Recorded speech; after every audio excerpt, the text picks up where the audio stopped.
Hey, everybody, welcome back. I'm Emily Moyer. This is Strange Mosaic, and we have a returning guest. Lookoutfa Charlie was with us several weeks back, and you all really liked it. We got a lot of it, certainly interesting response, but a lot of positive comments and a lot of things that opened the doors to more questions. He and I didn't even get to finish the sort of list of topics we had planned, so he's back for round two. Charlie, how you doing, my friend? I'm good. Thanks for having me. You are the sensei of all things, psychotronic sound and weaponry. And I mean, you've really kind of, it's super unique what you do, right? Like when I listen to you, I was listening to you and I was out exercising today and listening to some of your stuff. And it's kind of like, I don't know how your thoughts or feelings are about dance music, about electronic music, and about DJing in general. I know you're really into music and sound, but I don't know what your sort of preferences are. But like there can be DJs that are really good, like they're really good mixers, or like they're really good at playing whatever the current style is, or they're really, there's something that you like about them for a certain experience. And then there's other DJs that like, they've been doing this forever. They have an enormous record collection. They like a wide variety of sounds, and they've taken all the things they appreciated it and sort of cultured it and curated it into something that is their way of expressing the totality as they see it. And they have all these little tricks and tools they do to make it sound different than everyone else, but it comes from like a full understanding of the entire spectrum of electronic music and sound. Right. And when I hear you talking about this phenomenon, I feel that you're like that DJ who's been at it for 30 or 40 years, owns every record that anyone could ever want to dance to. Right. And is ready to sort of mix them up into something that is your own perspective on things. And I really appreciate that. So how do you think about that explanation? Well, that's weird because I can actually, on some of the stuff when I'm getting into it, I'm actually working on it like it is music, like I'm mastering or mixing a record, and you get really in depth with it, and you can listen to it over and over. And if somebody else was in the room with you, they'd be going crazy. But you can work on this over and over and over just to get like a 15-second final product in some of these cases. So yeah, it's pretty funny. That's a good analogy. All right. So people really got a lot out of our last show together, including, some of my most, like respected and esteemed friends and colleagues from the sort of YouTube podcast world. And they really appreciated it. And so we're going to address and expand on some of the things we talked about there, but some of that's going to get us into spicy territory. So we're going to have to eat that meal at another restaurant on the other side of the paywall. But here on YouTube tonight, we're going to talk about something we didn't get to last time, and that is sort of some of the discoveries that you have made about what is really going on with music. Different. I mean, I've done lots of shows with Mark Devlin, who's been really good on the topic, and everybody is aware of backmasking and lots of that kind of phenomena. But you found something that kind of went, as usual for you, like a step farther and more than an inch deeper. So I wanted to talk to you today about that, and then also share some of my observations and experiences, particularly with sound and the technologies being used around it as it pertains to electronic dance music and large sound systems and festivals. So does that sound cool for you? Sounds awesome. All right, cool. So tell us about Nimbus, my friend. Well, I remember seeing it on some of the first CDs that I ever bought, way back. And any type of digital music, I would notice that no matter what label it was on, no matter where it came from, it was mastered by Nimbus. And at the time, I had never, actually mixed or mastered a record when I was first buying CDs, right? So eventually, when I finally had my own CDs coming out, I began looking at it, and right on my discs it's saying mastered by Nimbus, and it doesn't make any sense. It's a redundancy, because when you mix a record, you mix it exactly how you want it. You get the levels there, and then mastering boosts all those levels up. It EQs the record. It pushes the volume as loud as you can get it or as loud as you want it. I started realizing that this is a redundancy, and it doesn't make any sense to do that. So there's no point in having a mastering of the master. Do you understand what I'm saying? And the whole idea just really creeped me out, that somebody else is coming in and then mastering your music on top of your music. It makes no sense. You've already divided the tracks if it's a CD and done everything else. So it is a complete redundancy. So then and you weren't hiring them or paying them to do it for you. You had already done it. No. Yes. Okay. So yeah, it would go out, it would go to the plant, it would come back, and no matter who pressed it or who did it, it would say mastered by Nimbus. I even contacted one of the plants recently to ask them questions about it, and they said that they didn't work with Nimbus until I sent them a photo of their own CD with the mastered by Nimbus on it. And then they wanted to know what band it was, and then I just dropped communication with them. So you know, these people are, it's a really weird thing. But then it started to make sense, because if you were going to beat match or beat sync something else to the audio, you would have to use a program or a mastering system like Nimbus to do that. And what I started finding in the music was absolutely 100% beat locked to the music, and not you know, in real airtime where it's like cell phone call hundredths of a second off. It is dead beat locked to every beat. So 2 questions for you. First of all, what kind of music do you make? Just straight up rock, psychedelic-ish rock, noisy rock. All right. Kind of, sort of. And can you tell us, like, explain this phenomena? Because you're saying that there's something that is beat locked to the music. Just for people who aren't clear on exactly what we're talking about, explain the entirety of the phenomenon on that you're saying locks on to the music. Well, what happens is I started looking into different records and different songs, starting back from like early 90s to recent. And when you're checking it out in the low frequencies between like 0 and let's say 50 hertz, and 8,000 and 15, 16,000 hertz, there are frequencies in there that weren't in there when you mixed or mastered it. So what is happening is they're literally syncing up audio to your audio that wasn't there in the first place.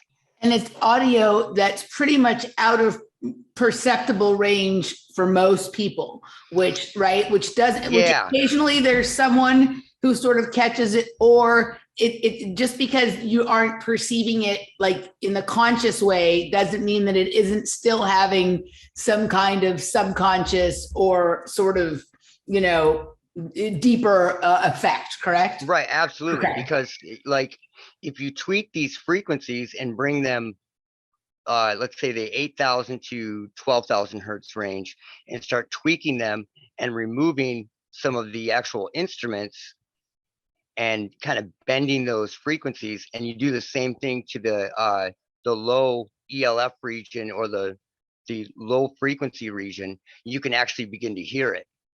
Yeah. And it wasn't one, it was literally every record that I tried this out on, including my own, and it was there.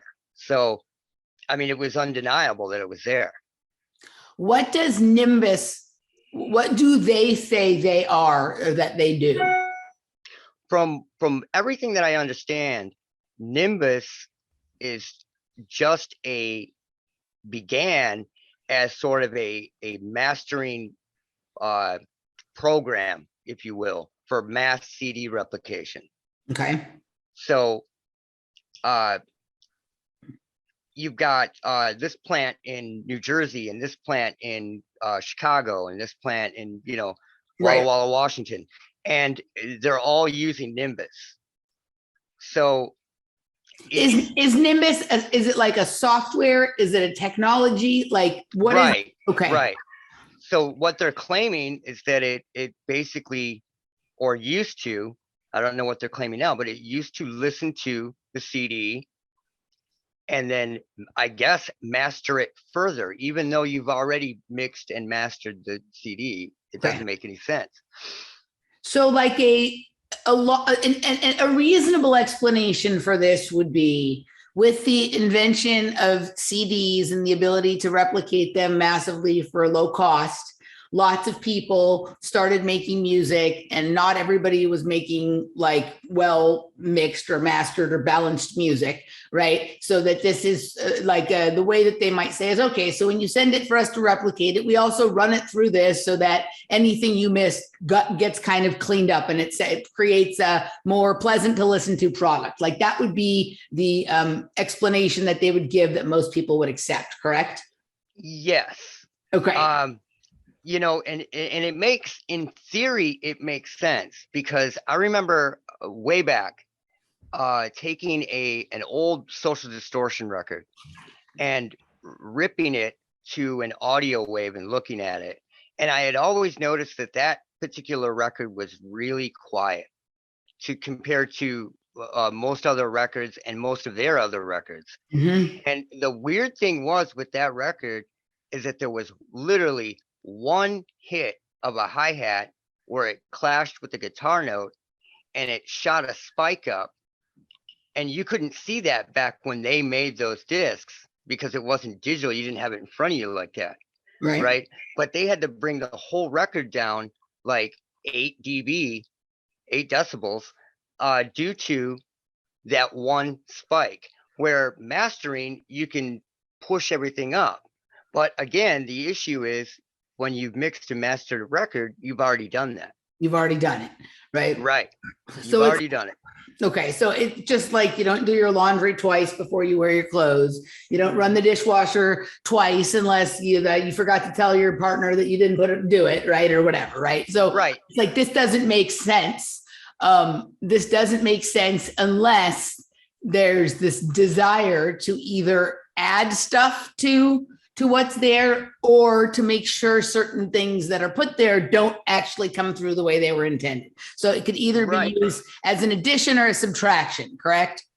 Right. And that's where it gets crazy, because you're talking, when you start to really think about it, you're talking agendas and advertising slots without people even realizing it. So, I mean, it gets pretty heavy.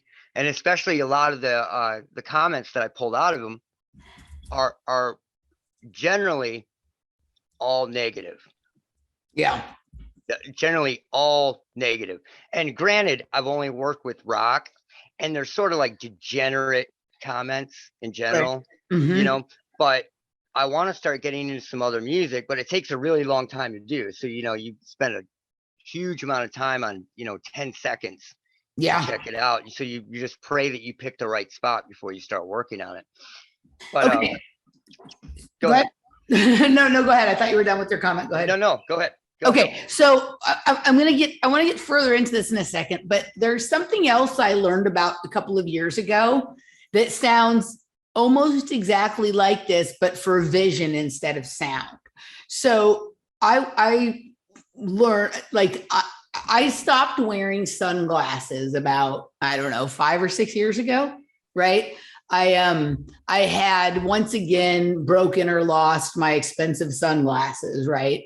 And I had decided that I wasn't going to do the thing that I normally do, which is like buy some sort of cheap pair in order to tide me over until I find like a nicer pair, or not blue blocker, but just, you get it, you go, you buy a cheap pair that costs $30 while you look for the pair you're going to spend 150 or $200 on. Right. Right. So I decided I wasn't going to do that because I just didn't want to waste that money. I don't even remember exactly why. And I had a hard time finding a pair that I really wanted to spend a lot of money on. And eventually I just got to the place where I was like, you know what? I don't need sunglasses anymore. I actually, I don't feel sensitive. I don't feel like I need them. And I actually felt like I was perceiving reality and information different and better without them than I used to when I was wearing them. Right. That's interesting. That is really interesting because I could never wear sunglasses. Only once in a great while I could wear them. So, yeah, right. So I went through phases of my life where I had worn them and not worn them. And a lot of times, you know, chicks wear them for fashion purposes more than like, you know, practical purposes. Right. But I had, you know, decided, okay, no, for some reason, I feel like my thinking is better, clearer. I feel like I'm, like I had started doing media at this point and people appreciated my unique perspective on things. And I kind of felt like the longer I didn't wear the sunglasses, the more sort of sharp my perception had become. So I decided I wasn't going to wear them anymore. And I was telling my friend Jeff about this. And he informed me that like almost like upwards of 90% of the sunglasses lenses available, I can't remember if he said in the world or at least in the West or this country, are Ray-Ban lenses, even if they're not Ray-Ban glasses, right? Right. So even when you get cheap, shitty sunglasses, you're getting the same lenses that you would get in very expensive sunglasses. And Ray-Ban is the producer of all of them.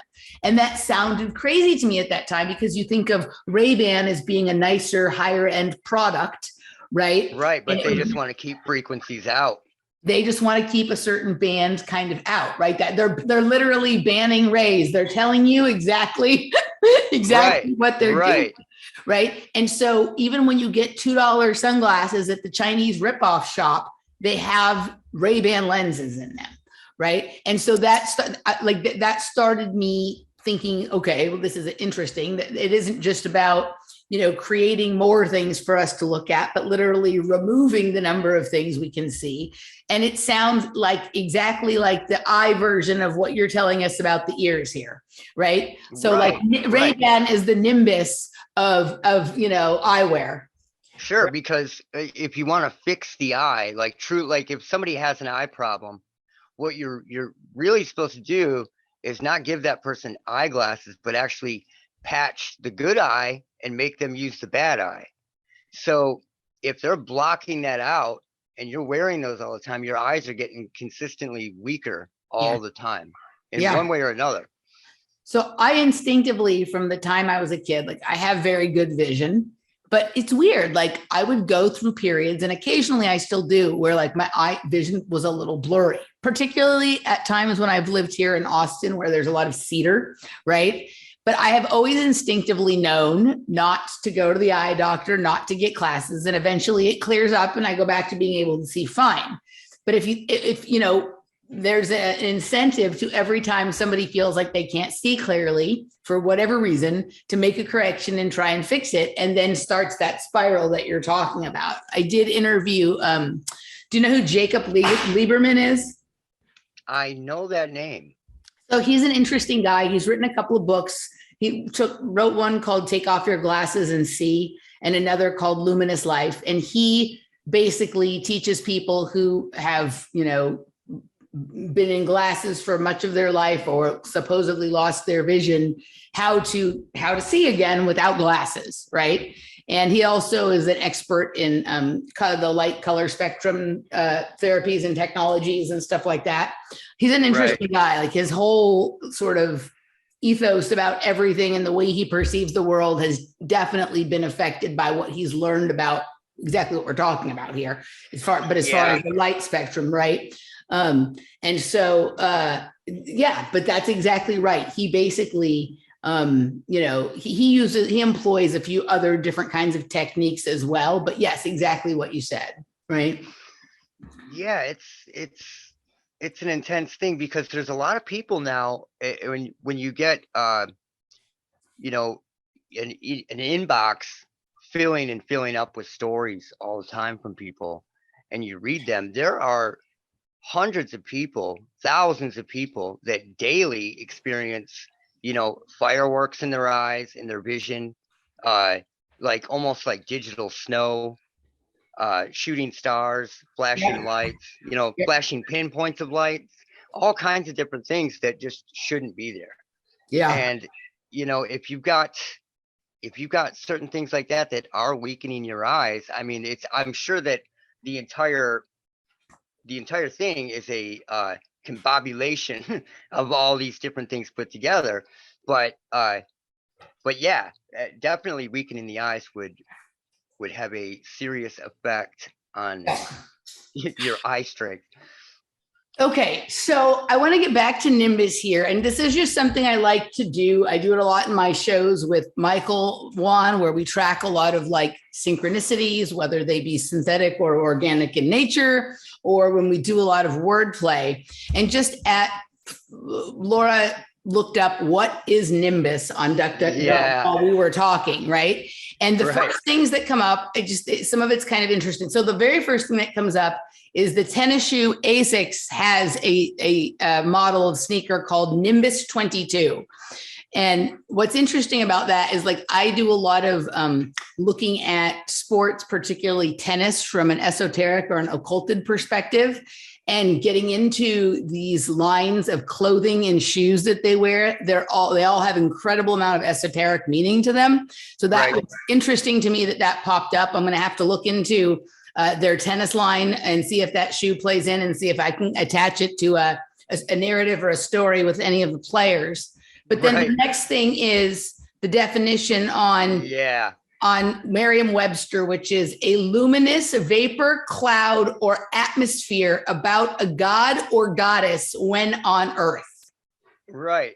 That is really interesting. Then there is the Wikipedia Nimbus, which is about for cloud computing, right? Nimbus is a free and open source software subject to the requirements, basically this, but this doesn't seem to be talking about what you're talking about. It says Nimbus supports both the hypervisor Zen and KVM and virtual machine schedulers, portable batch system, and Oracle grid engine.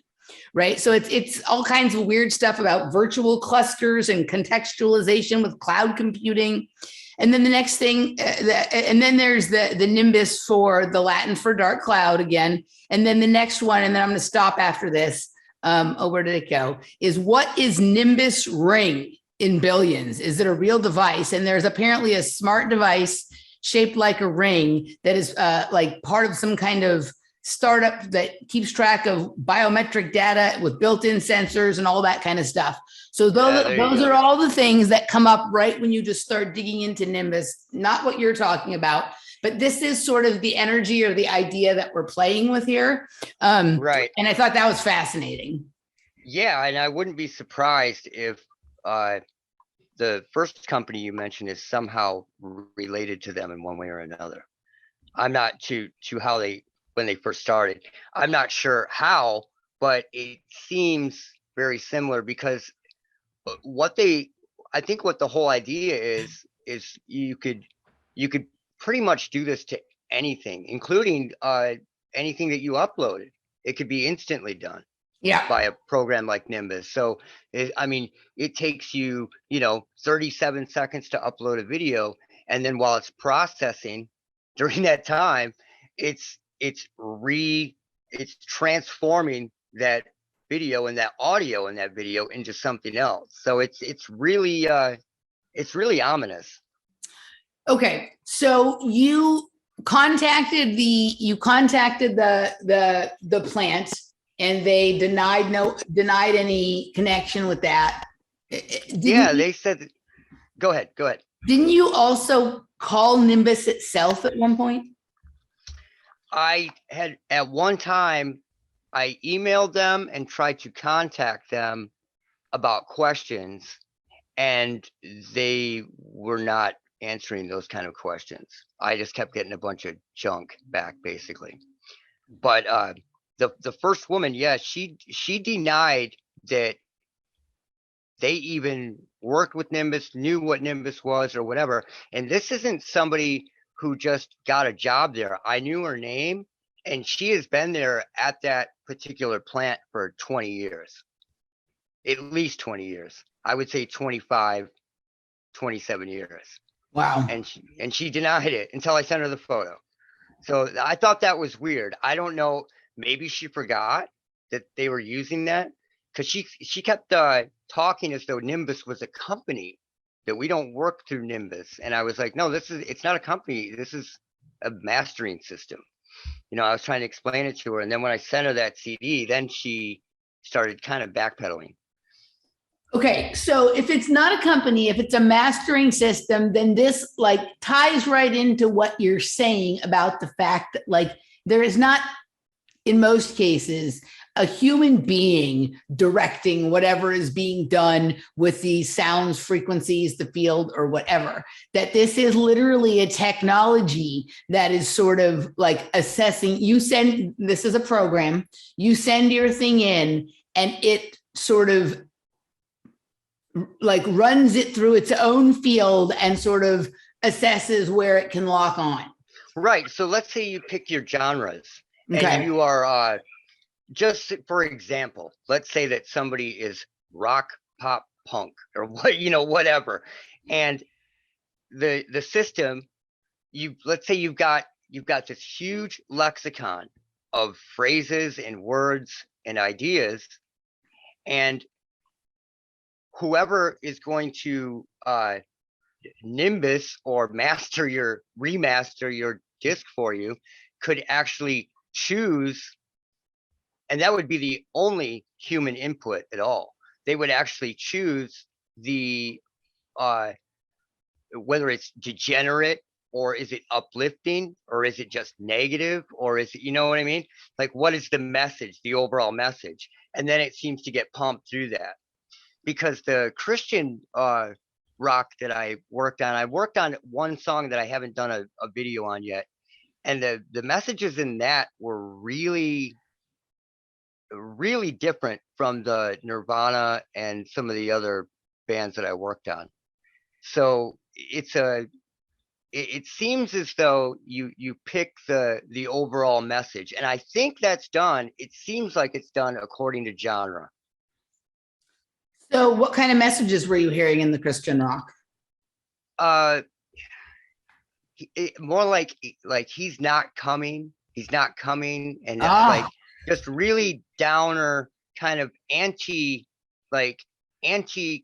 even anti-Christian, more like naysaying, like it's not happening, like Jesus hasn't come back yet, like that kind of thing. Like shit that wouldn't bother someone who wasn't Christian, but for someone who's Christian, and that's the whole point, that would be devastating. Yeah, it wouldn't be very uplifting, right? So, and then when I got into Nirvana, it was all about, drugs, getting wasted, and, I need it right now, or I forget the exact phrase that I pulled out, and it repeated and chanted that along with the drums. Where Queens of the Stone Age, that was Songs for the Deaf, and I think that one came out in 2002, and that one had all this pushing of tattoos and all this different stuff within the record. Which is, it's really weird, because it's I mean, when you think about it that way too, you've got a cultural push. Okay, so there's a couple things that I'm thinking here. So first of all, like one of the things that I noticed in myself, and I was trying to think of the last time it happened, and I guess it hasn't happened recently, but for a while it was happening a lot, that I would hear one word or one phrase, and it would elicit a response from me of another one immediately. Right? Like kind of like word association or idea association.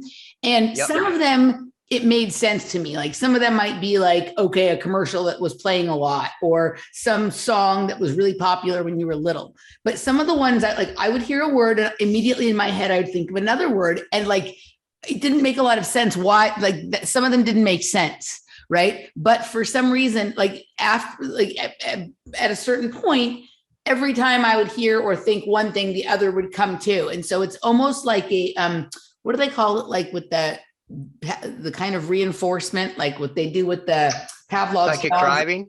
psychic driving is one thing. Like I've done a lot of stuff on that with mind control thing, but I'm talking about like it's a particular kind of reinforcement, like so that like operant conditioning, or like when the dog presses the button, he expects to get the treat, and so he's salivating. Right. You know what I'm talking about? Training. Yeah, like that kind of thing, right? Like Right. almost like it gets to where anytime I hear or think one thing, I automatically assume the other, right? And so like I'm wondering like to what level that is going on, obviously from an advertising level, but like some of the stuff with me would be so weird that like I couldn't even imagine why one would make me think of the other. Right. And I had that thought about it, but like, you know, if there was some intent in doing that, they would obviously know what the purpose of that was. Right. Sure. Well, you could place that beforehand in music. You know, you could pick a whole genre of music and reinforce a certain set of words with a certain set of words. And then when you hear it, you're suddenly thinking of the other words. It would be fascinating to know, right? I'm going to pay attention the next time I find myself doing that, right? I'm going to pay attention to what it is that made me have that thought. And then it would be fascinating if the thought I had actually was there in the sound, right? And also then if we were to go look at other pieces of music or audio that have that same external word, the obvious word, and also somewhere buried down below outside of perceptible hearing, the same other word was there paired with it. Absolutely. Right? Yeah, that would be interesting. The other thing, there was something else that you said that made me, what was I going to say? Oh, the other thing that made me think about when you were saying about the drugs with the Nirvana stuff, and obviously there's been a huge attempt in our society and our culture to move people away from religion and more towards science. I mean, like they'd rather have them believe in religion than not believe in authority at all. But at this point, the authority they'd prefer people to believe in would be government or science or something like that. So quietly nudging them away from the idea of God makes sense in Christian music. But what you were saying about drugs and tattoos and rock music, like, okay, there's the obvious idea that, you know, okay, we're going to push drugs in 60s and 70s music to, you know, like the Dave McGowan narrative, right? Which I think his work is really good. That is basically like, you know, take a group of people who were, you know, rightfully suspicious of government and anti-war and instead get them hooked up on sex and drugs and whatever. So that's an obvious part, right? And to what you're saying with the tattoos cultural, but what if we were already dealing then with the introduction of metals and things that would act as like frequency receptors into the body? And so the pushing of the drugs, right? Like I told you last time you were on with me about how I think they tested a lot of this stuff on like meth and other drug communities before they started bringing it out to the public. What if it was all the way back then, 60s, 70s, 80s, 90s, getting the early versions of that right into them? And then with tattoos, same thing. They're like, you know, I'm going to be careful with my words here because we're at McDonald's right now. But, you know, certain substance that people are worried are in certain other things right now, right? That could easily be in tattoo ink, and just any other kind of like metallic or nanoparticle. Absolutely. And I've done a lot of research into that in the past, and there are so many different types of interactive and wireless tattoos. Right. And another thing that you have to be very aware of, and everybody should be very aware of, is legal definitions. And when somebody says a wearable device, like go ask a lawyer what a wearable device is, and he'll probably laugh, because that could be a tattoo to something inserted on or in your skin, or, you know, it could be a myriad of different things legally. So, and that's in a lot of patents of these wireless communications, and this wireless technology is a wearable device, and it doesn't go any deeper into that. It just says that. So what you got is a high possibility that is the case, and that these frequencies could almost operate like subvocal speech, if that was the case. Yeah. Also, with tattoos, right? So like tattoos are really let's move away for a second the chemical makeup of whatever the ink is, right? Like, and move also into the place of the shapes or designs being drawn on the body and the possibility that those could either act as like portals, or if there is something funny in the ink, like sort of, you know, creating the array pattern, right? Right. So portals and like, you know, energetic portals kinds of thing. And then also the, and I've spoken about this in terms of drugs that are created in the laboratory as well. Not only the intent of the people creating them or synthesizing them, not just the intent, but some of these materials or elements or whatever, just like our entire environment, as we talked about last time, have the ability to record events and sound or whatever. And so even the things that are being talked about, or the sounds being like the music being played in the laboratory at the time that the stuff is being made, could be held inside of those. Sure. Oh yeah, sure. I mean, I was just reading about this today. I think I was reading on oxytocin, Mm-hmm. and they are wirelessly, now they're talking about this, they're wirelessly boosting this up in people to watch the social changes in their behavior. Uh-huh. And that the first thing that came to my mind was, well, what if you did the opposite? People would stop going out. They'd start really behaving exactly like they are now. You know, so you've got all these factors, and you are probably right as to there's probably a lot of this stuff already going on and has been going on. You know, the deeper you get into it, that it's probably been around a lot longer than what people think. Yeah, like we see those. Have you seen that spray paint that you can spray like onto a tree or something to turn it into an antenna? Yes. Okay, so like Yes. that, but with right. I mean, like tattoo ink is a really weird thing. Like I don't know, I don't know how it took me so long to become like questioning of it. Right? Right. It's bizarre, you know, that we just like, you know, as a culture have not only like accepted that some people do that, but it's like gotten to the point where like, you know, housewives and soccer moms have like 37 of them, right? Right. Right. And forget about like what the signs even mean or whether one thinks it's classy or not, but just the move that's been made over the course of the last 25 years. Like remember when it was just like really like wild rebellious outlaw type of people that had them? Now everybody has them.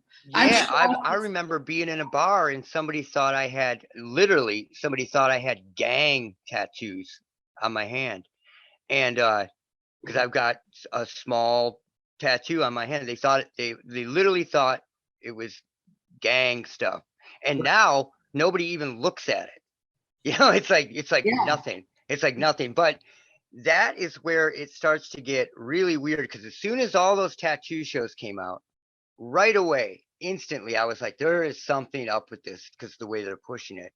And people are like, no, it's just popular. So they're putting out shows about it. I'm like, no, this is something different. There's something else going on here. And they really, really, really, really wanted everybody to get a tattoo. And it Yeah. wasn't just for, identification purposes if you were ever arrested and, booked in a jail for something. It was, it's obviously for something else. And with vibrating tattoo inks and all these different things that they have, and interactive tattoo inks where you can get a text message through it, What? yeah, you can get, there's all kinds of I put out videos I think back in 2015 or 2016 on all these different tattoo inks that Nokia had came out with that are completely interactive Wow. and will interact with you and your phone. So it starts to, and these aren't just like you can put on a wearable that will come off over time, like a henna one, but there are also the permanent tattoos that interact with you. And I forget what I said. That it's been so many years. I forget what they were made out of, but if they have that and it's obviously doing something, they can have a million things that are not obviously doing something, you know? A So million things. And, you know, I've noticed in the last couple of years, actually, I never noticed this before the lockdown, which doesn't mean that it was not there at all before the lockdown, but it's definitely something that has increased over the last couple of years. And I certainly, like, I started noticing it when we moved here to Austin, and I exercise outside on the trail every day. So I see people out there in shorts and tank tops, that there's this, it's pretty common now for people to be completely covered in tattoos, but I don't mean like sleeves or murals like they used to. What I'm talking about is someone who has like almost like an inventory of tattoos on them, just separate pictures that are not related at all to any of the other things on their body. And most of these people don't even have them like colored tattoos. They're just black and white. all black. Yeah, totally. Various pictures all over their body. And I have been very suspicious about what this is. And I hadn't been thinking about it from like an integrated tech like position. I had been thinking about it more like, did you ever see the movie Memento?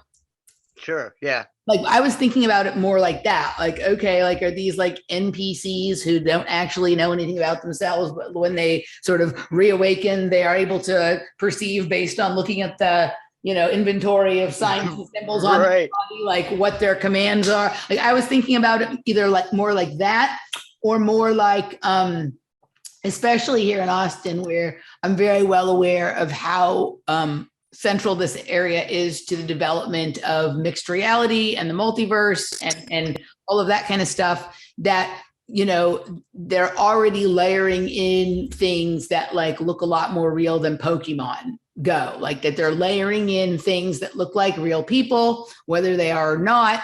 And that these tattooed things, like they're kind of playing with seeing how many people recognize that these people are not the same as everyone else. And this might be one thing that people know. Like I'm always playing with these different ideas in my head, right? I hadn't thought about it in terms of them as integrative technology. It would be really interesting if you have someone that is not like the other, and you're trying to make sure that that person is like streaming the right program at the right time. That would be an interesting way to do it based on what you just told me. Sure. And you are probably right on both ends with the NPCs and the tattoos, because if you look at it, it almost resembles what are those codes that you scan with you have a QR code? Right. I go on about those. Yes. The tattoos almost become the person's own QR code. Yes. You know, and it's just a bunch of giant. And you're right. It looks like somebody just took a scrapbook of stuff and cut a bunch of photos out of these stick drawings and stick figures and stuff, and just put it together and go, okay, go put this on your arm. Like it's weird. Right? It's bizarre. It's like they just took all the stickers out of some kid's sticker book and just arranged them. Exactly. That's exactly what I was thinking of. Yeah. Okay. So I want to move to talking. I want to ask you if you know anything about Beatport. Very little. All right, so let me tell you a little bit about it, and then you can tell me sort of what you think, because I think it's kind of like an updated and expanded version of Nimbus, right?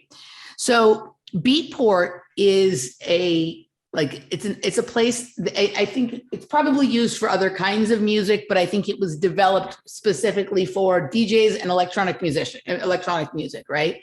So basically it's like it's a website, it's an online hub where you can go and buy MP3s, right? You can buy digital versions of things that people used to have to press as records, right? So it was part of moving electronic music from analog into digital, right? And part of creating the scenario where the DJ could travel with their entire record collection on their computer or pressed into files on CDs, as opposed to having to lug around, records, right? There's a million logical and reasonable explanations for why this technology would be good but it started to show up in the early 2000s, right? And basically it's now at the point, there's a few competitors or alternatives, but it's basically to the point that if you are a person who produces electronic music and you want to sell it, then you need to upload it to Beatport in order for that to happen, right? Right. So then everybody goes to Beatport like it's a record store and they buy it, right? And but Beatport is also, they run stages at electronic music festivals. It is a technology. It isn't just a website. It's not like you upload your own MP3 and it's just like there on, like when we're done with this show, I'm going to upload the MP3 to, Patreon or Locals or whatever, right? No, this is like you basically upload it into their system and then they present it like, the same way, like, just if you have, if you produce a product that they sell at Target, right? You just produce it, it goes to Target, they decide how they're going to market it, what they're going to wrap it in, what barcode they're going to put on it, right? They're doing Right.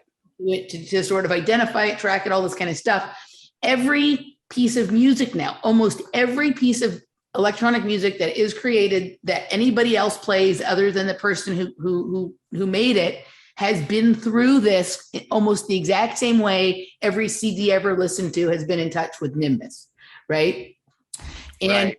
on top of that, you're dealing with music that is already almost 100% created on the computer, right? It isn't like, a lot of the music you play is still produced in some way. And like the music you're playing, it's analog. You might use technology to treat it, to master it, to do different things and manipulate it or whatever. But it's coming out of something that is a real object as opposed to a code on a computer. So you're having something that is already,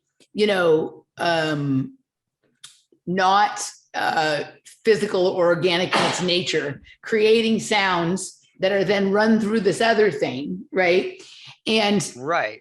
a lot of people who are playing, so some people will buy their stuff from Beatport and they will, download their tracks onto a CD and use a CDJ, or they might download them onto their thumb drive or whatever.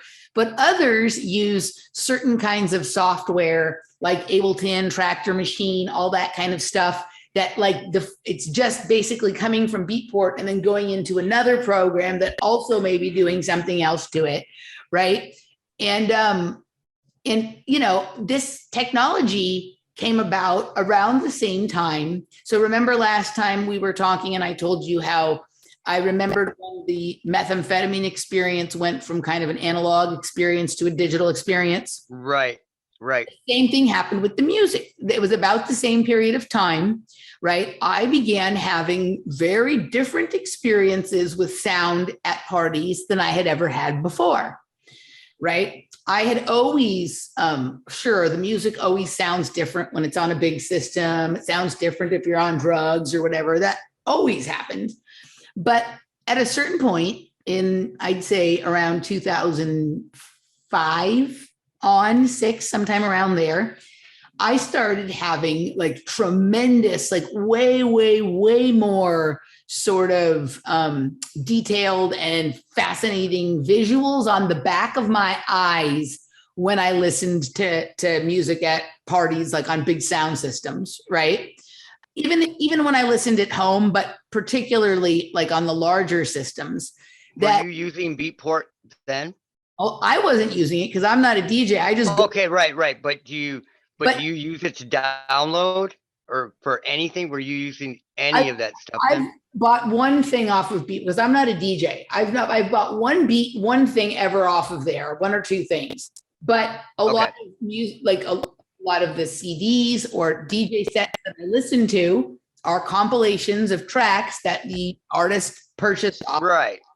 And certainly at parties, a lot of the music being played has been in some way or another run through or purchased from Beatport, right? And I started to become really curious at a certain point about what was being piggybacked on, which sounds like pretty much the same thing that you're talking about, right? I called it piggybacking because I don't have,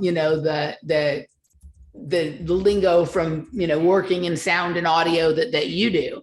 So I call it that too. So it's a good call. Right. So I would notice that like I would just be dancing or thinking about whatever I was thinking about. And then suddenly like some random idea came floating through my mind that was not in any way related to anything that I was thinking about or looking at or doing or before.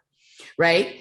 Or sometimes I would notice that like everybody in the room kind of started acting or doing the same thing at the same time. And I don't mean like stepping in beat to the tune. Right.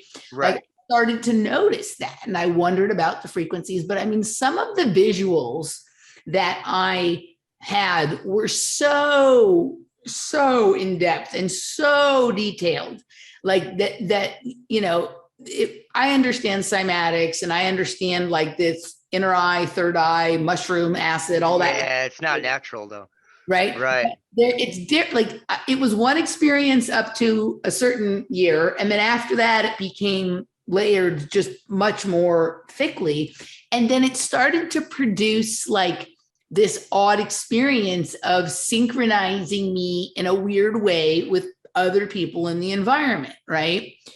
So I've told this story a couple of times before, but I'm telling it from a sort of different thought space right now with you. Right. So like one time I was at a party and I had my eyes closed and I was dancing, and like the style of, I like to dance. I'm a pretty good dancer. Right. And the style of popping that I would like really like to do, especially when I really get into it with a certain kind of music, is called tuts. Right. It's like a very geometric style of popping, and it, okay. And, part of what I would do is like when I close my eyes, and this part is always like I see like sacred geometry or sort of geometrics, like typical thing that you would explain as like cymatics or something like that, right?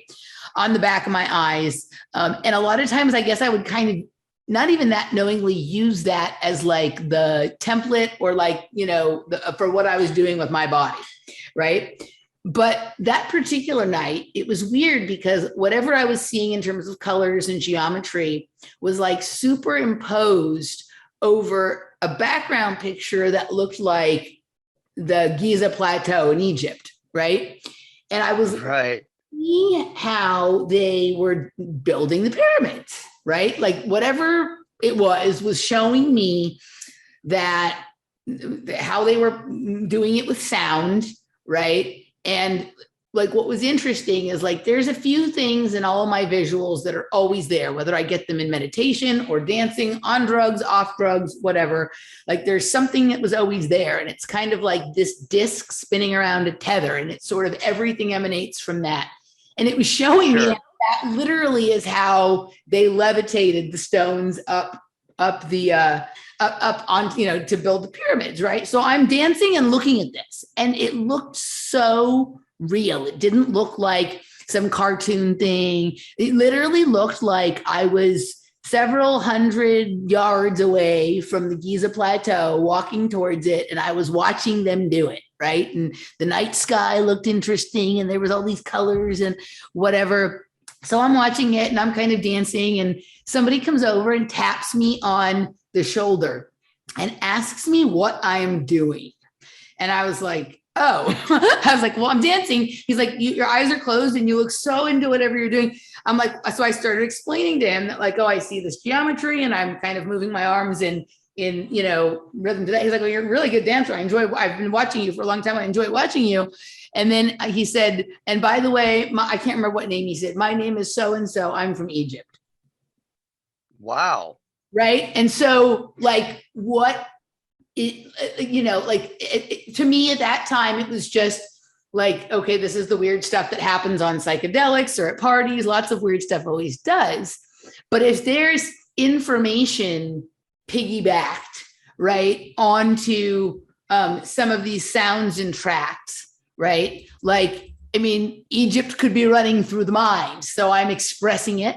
And the person who was from there is then attracted to that expression of whatever it is that I mean, this can get really deep, right? Like, right. Well, it's like an earthquake machine. Yeah. So you've got one frequency, you know, or one tiny little you know, item jostling, gyrating back and forth. Eventually, you can get an entire building vibrating to that same vibration. And when you've got control of the BPM, when you have control of the frequencies, and there's control of the ELF, control of all the frequencies, you can pretty much make everything resonate to whatever you want, including, you know, sync people up. Yeah. Because you know, when you start getting into you know, human brain waves and these frequencies, that's when it goes really batshit, because there's so many doors. Right. And so, I mean, I think there's some of them that on some level are probably pretty, you know, not, you know, just not it's not always a nefarious thing, right? And there's some expressions of it that could actually be like, oh, well, that's kind of cool or whatever, right? Sure. I've definitely had more than my fair share of weird experiences with people at parties that felt like this was like controlled on the MK Ultra handling level, or on like some sort of weird, like, you know, extra dimensional entity level, or some technological level. And then this one felt like the guy seemed like a nice guy. He wasn't rude. We had a chat for a few minutes. He walked away. Right. But you know, it's still like, what are the fucking odds of that? Oh, right. Yeah, it's slim to none. And that's the thing. I think we were talking about this last time too, but these events in ELF on Earth, and, you know, extremely low frequency and frequencies controlling things, it happens in nature. It happens in nature all the time. So you have these natural events that occur, but now you have this layer of garbage over it that is literally subverted. I mean, right down to the Schumann resonance. So that's the scary part, because you don't know whether to trust it or not. You know, I mean, is it a good experience, or is it, you know, steering you in a direction and just trying to basically nudge you in different directions to see if it can get you to an outcome? Because correct. If I was designing that technology, that's exactly what I would do. Correct. That's totally what I would do.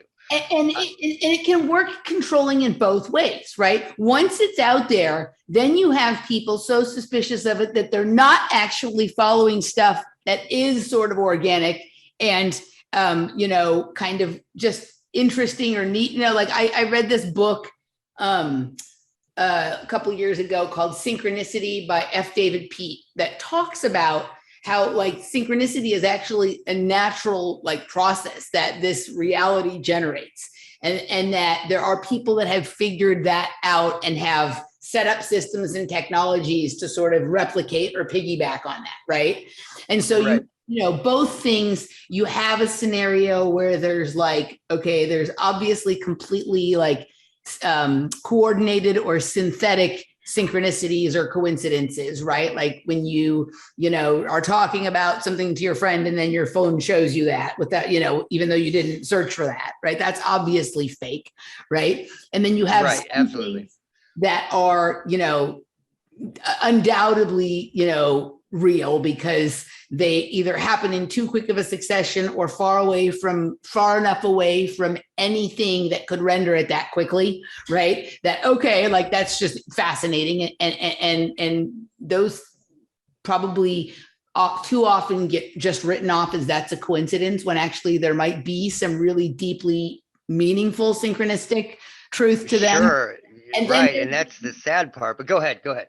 And then there's these sort of ones that are like a synthesis, right? That are like this coming together of a created reality and a more organic thing that sometimes are the most fascinating, right? Where like the way these things wrap themselves around each other and present it as, you know, this sort of, you know, synthesis of you, if you will, like, you know, the thesis, antithesis, synthesis, right?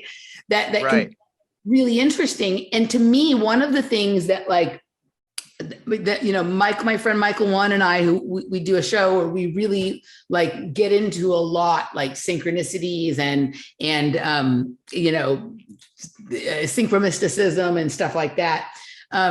You know, but we yeah, I don't think freedom is going to be escaping all of this stuff. Freedom is going to come to the person who develops the ability to discern the different kinds of synchronicities, right? Exactly, because they don't want, and that's where the trick comes in, because they don't want, as far as this technology goes, they definitely don't want anything occurring in nature without having some kind of a nudge or a control of it. Mm-hmm. So if you recognize that, then the entire thing becomes this sort of almost like a eugenics test. Yeah. You see whether you can pass or not. And there are people that fail the test and people that pass, but then at the same time, it's not natural. But things like that do happen in nature, you know, and that's where the paradox comes in, because it's been so subverted, and that's the craziest part about it.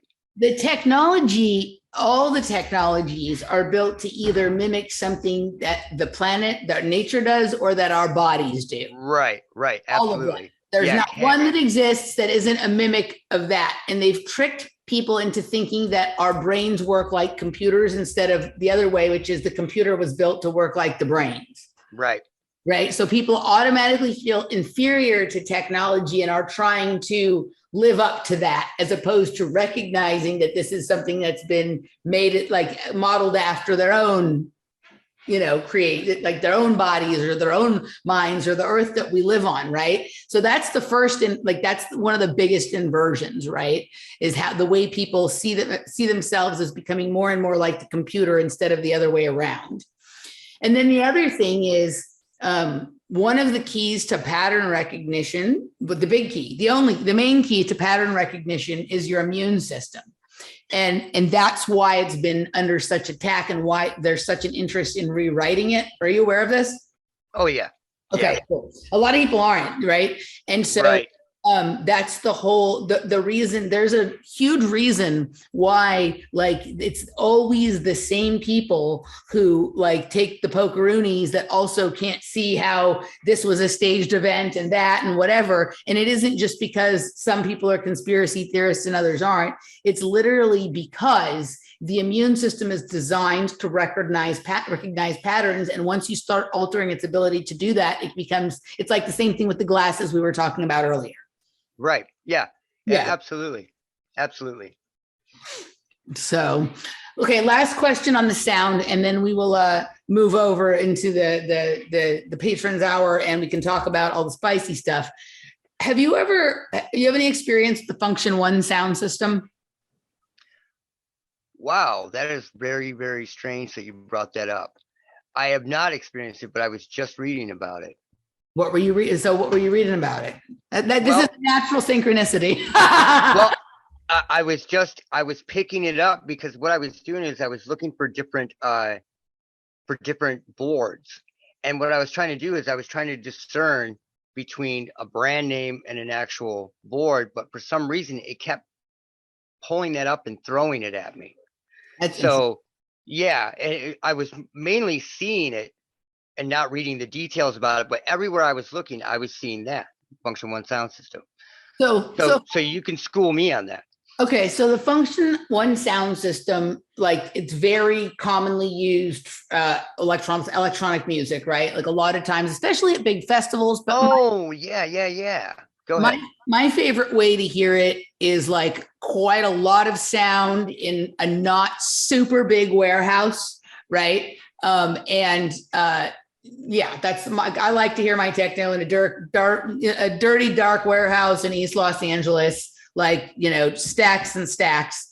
There is a perceptible difference on every level for me with the Funktion-One sound system to every other sound system I've ever heard. And it doesn't mean that there aren't other ones that are good. It's just different, right? Sure. And there is like some like early on when I noticed it was before I really had all the education in metaphysics and esoterics and stuff like that I do now.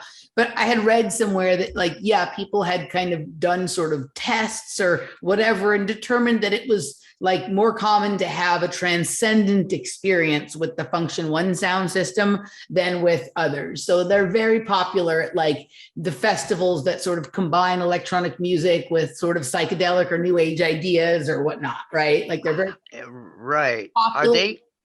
Go ahead. Go. I was just going to ask: are they using? Do they use traditional woofers inside those, or is it like a really really old school like bullfrog type speaker to pump the low end, or what? Now I'm gonna have to look it up because So I'm going to show. I'll pull it up. I'll pull it up and show you. So people who I talk about them a lot, right? Because it comes up a lot in a lot of different scenarios. But there's a variety of different models and different setups, right? But you know, you see what we're looking at here. This is the basic unit.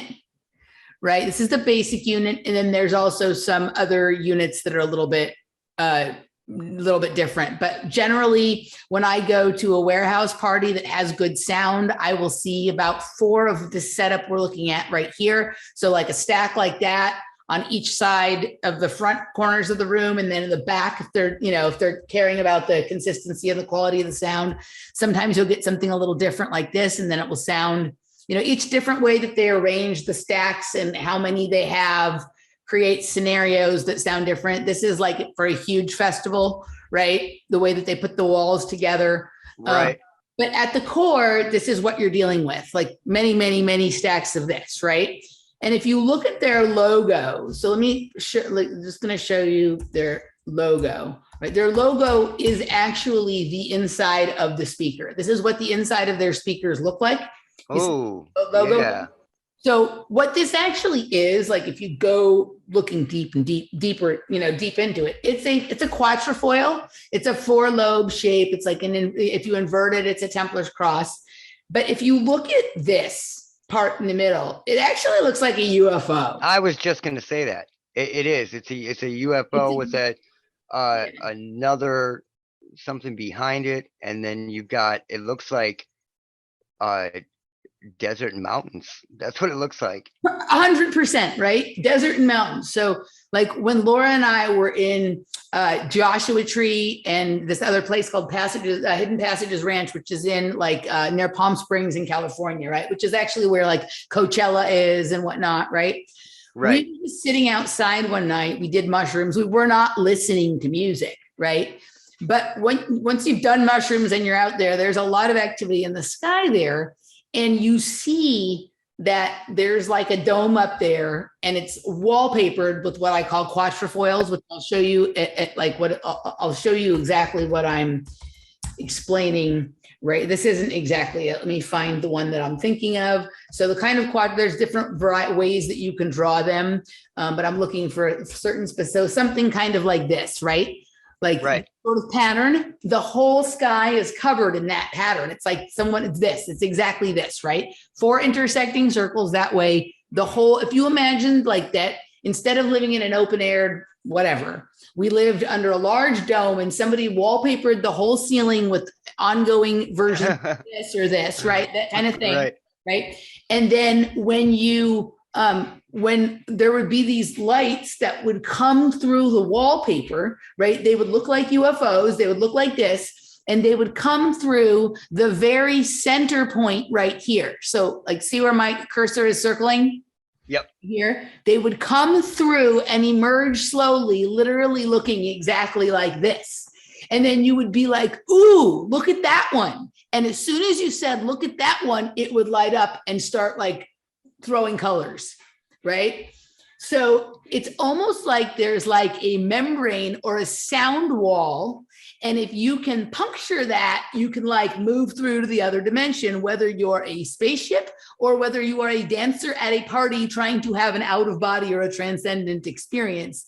There's this process of like pushing through or emerging, right? That this design facilitates. Yeah. Yeah, that's crazy.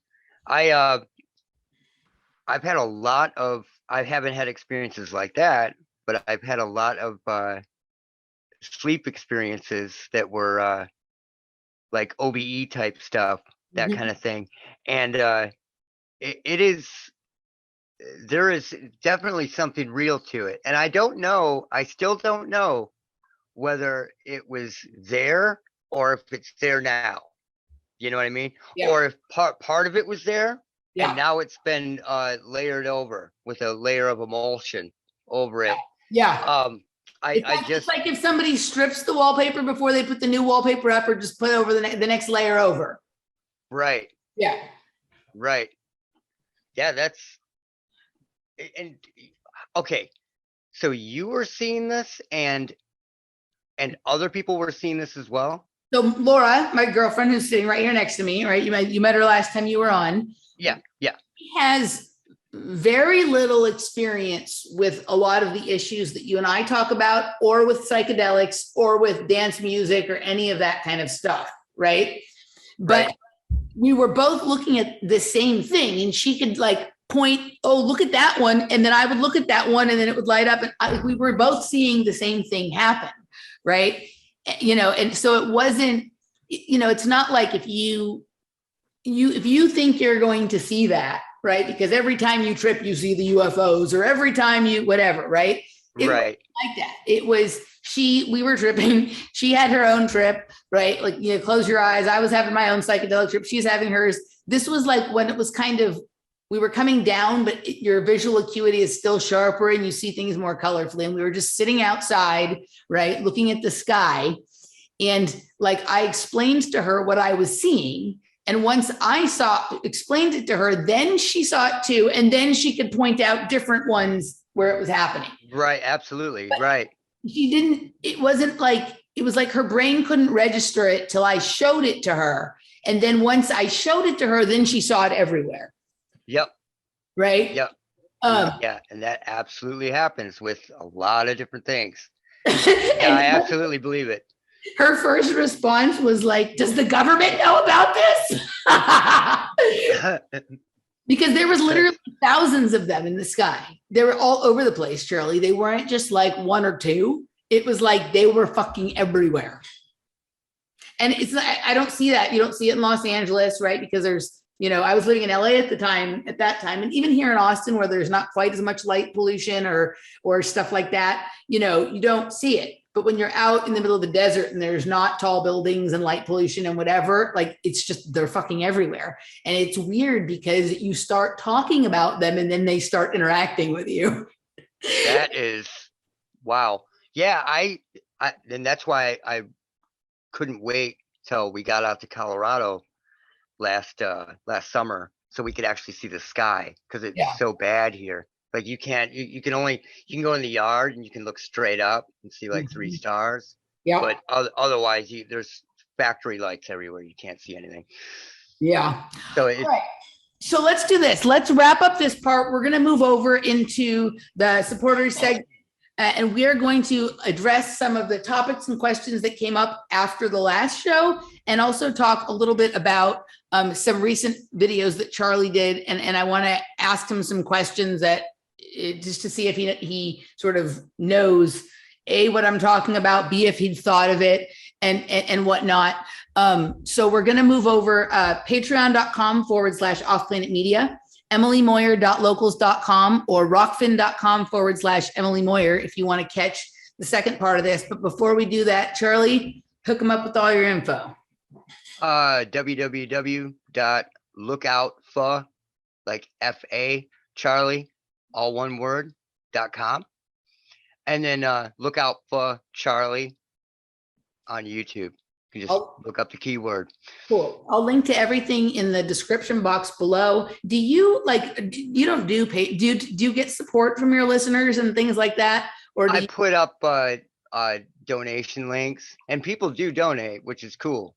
But it's like, it's not something that I pushed a lot. It's just there, and if people want to do it, they do. Because with that kind of subject, you can't really go, And thanks to Bob Dobbs for donating Right. $20. You don't want to even say their full name. You know what I mean? Funny that you said thanks to Bob Dobbs. Right? I've spoken about him on the show before, right? Fantastic. But the reason I asked was mostly because you respond to just about everything, good, bad, or indifferent, that people throw at you. And also you would said earlier that you really want to have an opportunity to take more pieces of sound apart, you know what I mean? And sort of be able to check and demonstrate and see what the consistencies are and whatnot. So that all requires time, equipment, and energy. So Right. if you guys appreciate Charlie, go check out his stuff, check out his work. And if you want to hear more from him, support him. I'll link to your donation link as well in the description box below. All right, guys, we're moving to the other side. See you over there.